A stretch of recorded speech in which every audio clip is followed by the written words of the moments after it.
There are solutions to many of the problems we're facing. Humanity has the creativity, we have the resources, we have the technologies, we could solve these problems. That makes it all the more tragic that we aren't, right?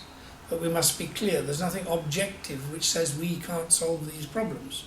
And if you don't believe me, I can prove it by telling you that all over the world people are solving these problems. There are many cities which have decided to become zero emission cities, right?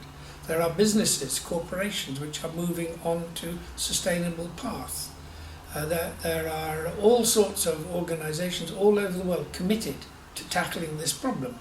And we've discovered a lot of things. We've discovered, first of all, you can do it. We've also discovered that it isn't expensive. Because everybody says, oh, it's too expensive, we can't do that. If we deal with the climate, we will stop our growth. Simply not true. What we're talking about is a different style of growth which can be just as good and in fact much better than the present path of economic growth.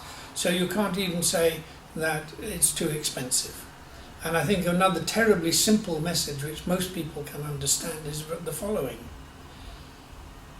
When you talk about economic costs of dealing with climate change and you do beautiful fine calculations about what it might cost if you did this or that, you have to compare those costs, whatever they are, with the costs of doing nothing.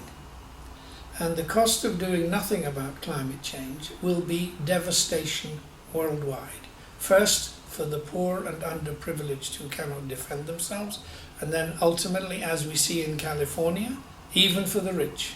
So the real costs of not acting are infinitely higher than the costs of acting.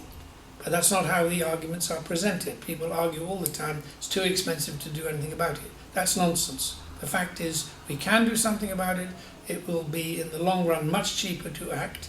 And the earlier we act, the cheaper it is. So all the delay has only had the result that we are closer to the edge and it has become much more expensive to deal with.